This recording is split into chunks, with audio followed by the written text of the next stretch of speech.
Hello friend, कैसे हैं आप लोग। आई होप कि आप सभी ठीक होंगे। स्वागत है आपका अपने चैनल कुक विथ अनीसा में। मैं हूं आपकी दोस्त एंड होस्ट अनीसा। तो फ्रेंड्स, आज मैं आपके साथ एक ऐसी रेसिपी शेयर करने वाली हूं जो कि बहुत ही ज़्यादा टेस्टी, बहुत ही चटपटा बनने वाला है। इसे आप व्रत में बना के आराम से खा सकते हैं। पूरे 9 दिन तक आप इसे स्टोर भी कर सकते हैं। एक बार बना लीजिए, ये बिल्कुल भी ख़राब नहीं होता है। इसे आप चाहें तो ऐसे भी स्नैक्स रूप में बना के खा सकते हैं। तो अगर आपको आज की ये रेसिपी पसंद आए तो प्लीज़ मेरे चैनल को सब्सक्राइब कर लें और मेरी रेसिपी को अपने फैमिली फ्रेंड्स के साथ ज़रूर से शेयर करें। तो इस रेसिपी के लिए यहाँ पे मैंने लिया है लौकी। तो बड़ा वाले लौकी में से ना मैंने थोड़ा सा यहाँ पे कट करके ले लिया है और इसे बढ़िया से हमें छील के इसमें जितना भी इसका जो ग्रीन वाला पार्ट है ना उसे हमें हटा देना है अच्छे से।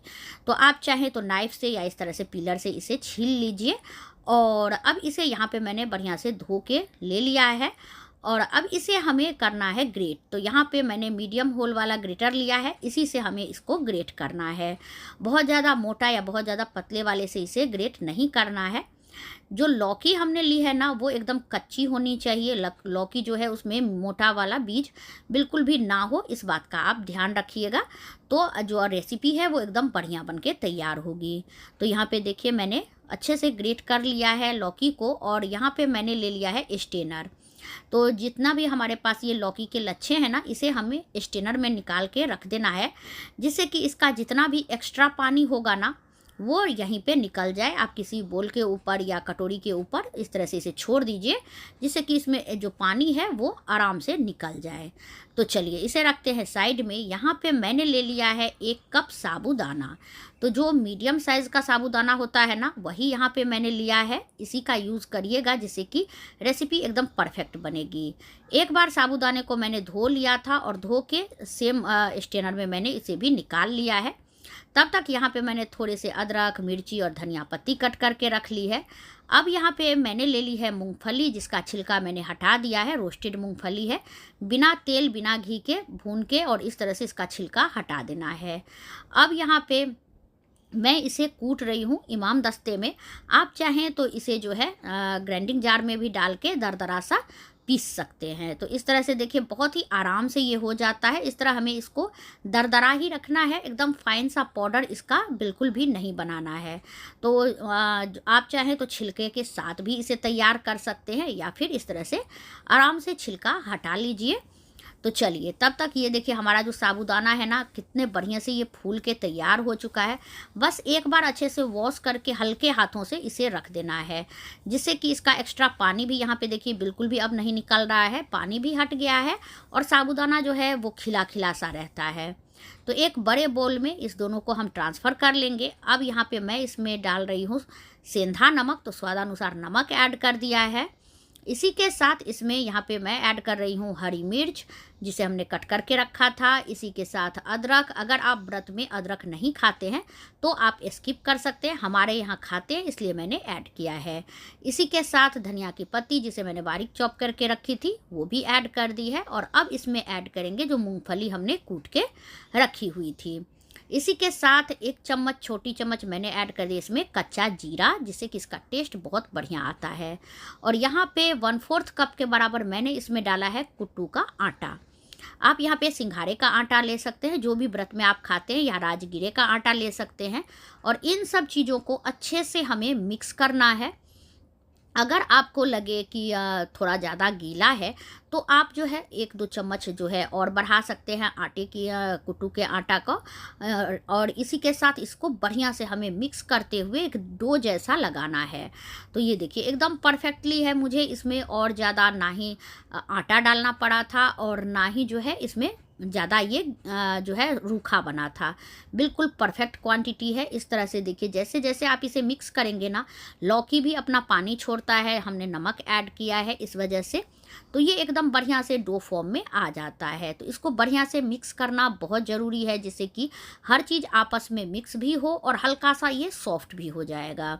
तो चलिए इसे मैंने मिक्स कर लिया है, साइड में रख दिया है। तब तक यहाँ पे मैंने ले लिया है इडली मेकर। हाँ, आज हम इसे इडली मेकर में ही बना के तैयार करेंगे। अगर आपके पास इडली मेकर ना हो तो आप छोटी-छोटी प्लेट्स जो है ना वो ले लीजिए, या फिर एक बड़ा-सा प्लेट ले लीजिए और इस तरह से उसे भी घी से या तेल से, जो भी आप व्रत में खाते हो, उससे बढ़िया तरीके से ग्रीस कर लीजिए। तो यहाँ पे मैंने दोनों को मोल्ड को ग्रीस करके तैयार कर लिया है। अब जो हमने लौकी और साबूदाने का डोका बना के तैयार किया था, उसे लेंगे, हाथ को अच्छे से धो लीजिए, वॉश कर लीजिए। उसके बाद इस तरह से देखिए, इसको हमें टिक्की का शेप देना है और इस तरह से इसको हम जो इडली मोल्ड है ना, इसमें इसे डालते जाएंगे। तो आप अगर बड़ा वाला प्लेट ले रहे हैं तो उसमें इसी तरह से टिक्की बनाते जाइए और थोड़ा थोड़ा सा स्पेस देते हुए हटाते जाएं और एक एक करके उसको डालते जाइए। तो इस तरह से आप बिना इडली मोल्ड के भी बना के तैयार कर सकते हैं। तो जैसे मैंने आपको बता दिया है कि छोटे छोटे प्लेट्स में भी आप कर सकते हैं, या फिर एक बड़ा थाली ले लीजिए, उसमें भी आप इसी तरह इसको बना के रेडी कर सकते हैं। तो चलिए, इसी तरह से दोनों मोल्ड को हम भर के रेडी कर लेंगे। तो ये देखिए, यहाँ पे मैंने दोनों को तैयार कर लिया है। मीडियम थिकनेस की ही बनाइएगा, बहुत ज़्यादा मोटी बिल्कुल मत बनाइएगा। यहाँ पे कढ़ाई में मैंने पानी चढ़ा दिया है और इसमें हम डाल देंगे दोनों मोल्ड को। तो यहाँ पे मैं इस तरह से ऐड कर रही हूँ और जैसे कि मैंने बताया था, अगर आप प्लेट में ले रहे हैं तो इसी तरह पानी डालिए और प्लेट रख के इसको ढक के कम से कम इसे 7 से 10 मिनट के लिए हमें जो है इसे स्टीम करना है मीडियम फ्लेम पे। तो 10 मिनट के बाद हम चेक कर लेते हैं और ये देखिए, एकदम खिली खिली सी जो है बनके तैयार हुआ है और आप देख सकते हैं एकदम ट्रांसपेरेंट दिखने लगा है। इसका मतलब होता है ये परफेक्ट पक चुका है। गैस को ऑफ कर देंगे और इसे छोड़ देंगे हम ठंडा होने के लिए। जब तक वो ठंडा होता है, इसके साथ खाने के लिए मैं रायता बना लेती हूँ। तो इसके लिए यहाँ पे मैंने ली है खीरा। तो खीरे को मैंने पहले से छील के धो के रख लिया था और इसे भी हम मीडियम होल वाले ग्रेटर से ही ग्रेट करेंगे। बहुत पतले वाले से बिल्कुल मत करिएगा, नहीं तो वो ना एकदम मैसी सा हो जाता है, फिर अच्छा नहीं लगता है और लच्छे भी खिलते नहीं हैं। तो इस तरह से हमें इसको ग्रेट कर लेना है। और जो देखिए इसका बीज होता है ना, आप देख सकते हैं ये साइड में खुद ही आ गया था, तो उसे हम हटा देंगे और इस तरह से मैंने इसे ग्रेट कर लिया है। तो लौकी का जो ये रायता होता है ना, बहुत ही ज़्यादा हेल्दी होता है और सभी को बहुत पसंद आता है और व्रत करने से जो हमारी पेट में गर्मी होती है ना, उसे ये ठंडक पहुंचाता है, बहुत ही ज़्यादा हेल्पफुल होता है। तो इस तरह से देखिए, यहाँ पे मैंने ले ली है दही और दही को हमें अच्छे से फेंट लेना है जिससे कि ये एकदम क्रीमी टेक्सचर में आ जाए। तो यहाँ पे जो आप दही ले रहे हो ना, वो एकदम से जो है ताज़ी दही लीजिएगा, खट्टी दही बिल्कुल मत लीजिएगा, नहीं तो जो रायता है उसका टेस्ट अच्छा नहीं आएगा। तो इस तरह से देखिए, एकदम क्रीमी सा टेक्सचर आप देख सकते हैं इसका आ चुका है। तो अब जो हमने खीरा ग्रेट करके रखा था, उसे हम यहाँ पे ऐड कर देंगे। आप चाहें तो लौकी से भी बना सकते हैं। लौकी को इस तरह से आप जो है ग्रेट करके हल्का सा पानी में बॉयल कर लीजिए, फिर आराम इसको बना के तैयार कर सकते हैं। या मोटे मोटे टुकड़ों में कट करके आप लौकी को एक सीटी लगा दीजिए कुकर में और फिर उसे इस तरह से रायते में आप बना के तैयार कर सकते हैं। एक हरी मिर्च ले ली है, इसे भी हम जो है बारीक चॉप करके इसमें ऐड करेंगे। इसी के साथ इसमें डाल दिया है सेंधा नमक, जो कि हम व्रत में खाते हैं। और अब इसमें मैं ऐड कर रही हूँ थोड़ा सा काली मिर्च का पाउडर। तो काली मिर्च हमारे यहाँ व्रत में खाते हैं, अगर आप नहीं खाते हो तो आप स्किप कर सकते हैं, बस सेंधा नमक ऐड कर दीजिएगा, हरी मिर्च डाल दीजिएगा और इस तरह से इसे मिक्स कर लेना है बढ़िया तरीके से।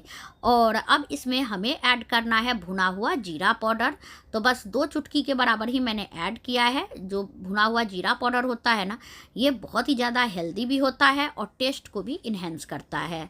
तो इस तरह से इसको हमें सब कुछ को मिक्स कर लेना है, जिससे कि आपस में सब चीज़ बढ़िया तरीके से मिक्स हो जाए। अब देखिए, अब आप चाहें तो इसे इसी तरह से सर्व कर सकते हैं, अगर आपको बहुत ज़्यादा मतलब हेल्दी पसंद हो। यहाँ पे मैं इसमें आधी चम्मच घी गरम कर लिया है मैंने, इसमें डाल दिया है चुटकी भर हींग। इसी के साथ डाल देंगे एक लाल मिर्च, जिसको एकदम बीच से मैंने हल्का सा तोड़ दिया था, और आधी चम्मच यहाँ पे कश्मीरी लाल मिर्च पाउडर ऐड किया है। इन सब का तड़का लगा दिया है यहाँ पे मैंने, जिससे कि इसका जो टेस्ट है वो और भी बढ़िया आ जाए। तो जैसे मैंने आपको बताया था कि अगर आप तड़का नहीं लगाना चाहते हैं तो आप इसे प्लेन भी खा सकते हैं। ये प्लेन भी बहुत ही अच्छा लगता है बिना तड़के के भी। थोड़ी सी यहाँ पे मैंने इसमें बारीक चॉप करके धनिया की पत्ती ऐड कर दी है और इन सब चीज़ों को हमें मिक्स कर लेना है। तो ये देखिए कितना ज़्यादा आप देख सकते हैं, इसका जो कलर है वो भी बहुत बढ़िया आया है। जब भी व्रत में आपको कुछ चटपटा खाने का मन करे ना, तो इस तरह से आप फटाफट बना के केवल रायता भी आप इस तरह से खा सकते हैं। बहुत ही ज़्यादा हेल्दी भी होता है, टेस्टी भी लगता है। तो यहाँ पे रायता हमारा जो है वो तैयार हो चुका है। तो इसे मैंने निकाल लिया है एक सर्विंग बोल में। इस रायते को आप व्रत वाले किसी भी पूरी के साथ, पराठों के साथ सर्व कर सकते हैं। ये बहुत ही ज़्यादा टेस्टी और चटपटा लगता है। इसे आप नॉर्मल ऐसे भी बना के खा सकते हैं। तो चलिए इसे साइड में रखते हैं। जो हमने बना के तैयार किया था ना इडली मोल्ड में, ये देखिए अब ठंडा हो चुका है। तो अब इसे हम डिमोल्ड कर लेंगे और ये देखिए कितने आसानी से ये निकल रहा है, बिल्कुल भी कहीं से चिपका नहीं है।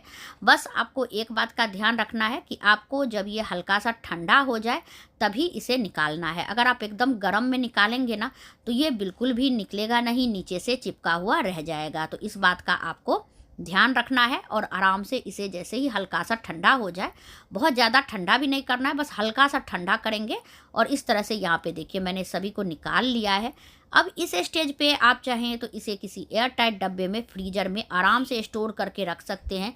ये 1 वीक तक ख़राब बिल्कुल भी नहीं होता है। तो अब चलते हैं गैस की तरफ। यहाँ पे मैंने पैन में घी चढ़ा लिया है, इसे हम गरम होने देंगे।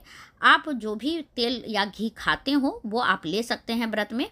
तो जैसे ही देखिए घी हल्का सा गरम हो गया है ना, अब एक एक करके इसमें जो हमने बड़े तैयार किए हुए थे उसे हमें डाल देना है और बाकी का आप स्टोर कर सकते हैं। और जब भी आपका मन करे उसे आप इसी तरह से फ्राई करके आराम से खा सकते हैं, चाहे आपका व्रत हो या ऐसे ही स्नैक्स के रूप में आप इसे बना के आराम से शाम के टाइम में खा सकते हैं। ये बहुत ही ज़्यादा टेस्टी लगता है। अगर आप ज़्यादा हेल्थ कॉन्शियस हैं तो आप बस इसी तरह से जैसे स्टीम किया ना, उसके बाद हल्का सा तड़का लगा के आप इसे खा सकते हैं। ये ऐसे भी बहुत ही ज़्यादा टेस्टी लगता है। तो ये देखिए एक साइड से पहले इसे हम क्रिस्पी होने देंगे, फिर ही इसे हमें पलटना है। और ये देख सकते हैं इससे क्या होता है ना, इस तरह बनाने से एक भी जो साबूदाना है वो घी या तेल में फटता नहीं है, शेप खराब नहीं होता है और इसे आप आराम से स्टोर भी कर सकते हैं। तो इस तरह बनाने के बहुत सारे फ़ायदे हैं और हेल्दी भी बहुत होता है, क्योंकि ये ज़्यादा घी या तेल एब्जॉर्ब नहीं करता है, क्योंकि ये पहले से जो है पका हुआ रहता है, पहले से स्टीम्ड रहता है। तो इस तरह से मैंने इसे पलट लिया है। यहाँ पे मीडियम फ्लेम पर ही मैं इसे पका रही हूँ ताकि ये दोनों साइड से अच्छे से पक जाए, यानी कि क्रिस्पी बन जाए और अच्छा सा इसका कलर भी आ जाए। तो इस तरह से यहाँ पे देखिए मैंने इन सबको फिर से वापस से पलट लिया। थोड़ी थोड़ी देर पे पलटते रहिएगा ताकि जो इसका जो कलर है ना वो सभी साइड से बराबर हो, कहीं से ज़्यादा या कहीं से कम ना पके। तो इस बात का आपको ध्यान रखना है। और आप देख सकते हैं ये हल्का सा फूल भी रहा है। तो इस तरह से ये बहुत ही बढ़िया से बनके तैयार होता है। और इसको अगर आप छोड़ते भी हैं ना तो ये बहुत देर तक क्रिस्पी बना रहता है, ये जल्दी सौगी बिल्कुल भी नहीं होता है। और जैसे कि जो डायबिटिक पेशेंट हैं वो अगर आलू नहीं खाते हैं ना, तो इस तरह से आप लौकी के साथ बना के तैयार कर सकते हैं, जैसे मैंने तैयार किया है। या फिर आप आलू के साथ भी बना सकते हैं। दोनों में से जैसे भी आपको पसंद हो ना, आप उस तरह से तैयार कर सकते हैं। लौकी वाला जो होता है वो हर कोई आराम से खा सकता है। तो इस तरह से देखिए यहाँ पे बनके हमारा जो है एक बैच का तैयार हो चुका है। आप इसका कलर देख सकते हैं, बहुत ही बढ़िया सा इसका जो कलर है वो आ चुका है। तो अब यहाँ पे मैं इसे स्ट्रेनर में निकाल लेती हूँ, जिससे कि इसका जितना भी एक्स्ट्रा ऑयल है ना या जितना भी एक्स्ट्रा घी है वो यहाँ पैन में ही निकल जाए। और इसके बाद आप इसे किसी टिश्यू पेपर पे या बटर पेपर पे निकाल लें, जिससे कि एक्स्ट्रा घी जो है वो टिश्यू पेपर एब्जॉर्ब कर लेगा। और देखिए साबूदाना कितना बढ़िया बढ़िया खिला हुआ है। तो चलिए इसी तरह से हम दूसरे बैच का भी बना के तैयार कर लेंगे। तो फ्रेंड्स, आप ये रेसिपी कहाँ से देख रहे हैं कमेंट बॉक्स में ज़रूर से बताएं। आप लोगों के एक कमेंट से हमें बहुत ज़्यादा मोटिवेशन मिलता है, हमें पता लगता है कि हमारी रेसिपी को आप लोग कहाँ कहाँ से देख रहे हैं। और आगे आप कौन सी रेसिपी देखना चाहते हैं ये भी ज़रूर से बताइएगा, मैं वो रेसिपी भी ज़रूर से आपके साथ शेयर करूँगी। और मैं हमेशा कोशिश करती हूँ कि घर के सामानों से बहुत ही इजी वे में आप लोगों के साथ रेसिपी शेयर करूँ, जो कि हर कोई आराम से बना सके। सारे टिप्स भी बताती रहती हूँ साथ में, जिससे कि आप अगर बिगिनर्स भी हैं ना तो बिल्कुल भी रेसिपी जो है आपकी ख़राब ना हो तो इस तरह से देखिए हमारे दूसरे बैच का भी बनके तैयार हो चुका है। तो इसे भी हम इसी तरह स्ट्रेनर में निकाल लेंगे, उसके बाद टिश्यू पेपर पे निकाल देंगे। तो चलिए यहाँ पे मैंने इतना सारा बना के तैयार कर लिया है और आप देख सकते हैं बहुत ही ज़्यादा क्रिस्पी बनके ये तैयार हुआ था। तो यहाँ पे इसके साथ मैंने थोड़ी सी धनिया की चटनी और जो है हरी मिर्च डाला है मैंने, और ये देखिए कितना क्रिस्पी बना है ना। यकीन मानिए खाने में भी बहुत ही ज़्यादा टेस्टी बनके ये तैयार हुआ था। और जैसे कि मैंने आपसे पहले बताया था, आप अगर हेल्थ कॉन्शियस हैं तो आप इसे स्टीम्ड ही रख सकते हैं। तो फ्रेंड्स, आपको आज की ये रेसिपी कैसी लगी कमेंट बॉक्स में ज़रूर से बताएं। अगर आपको मेरी मेहनत, मेरी रेसिपी थोड़ी सी भी पसंद आई हो तो प्लीज़ मेरे चैनल को सब्सक्राइब कर लें और बेल आइकन को दबाना बिल्कुल ना भूलें। तो मिलते हैं किसी नए रेसिपी के साथ, तब तक के लिए thank you for watching my video. जय माता दी।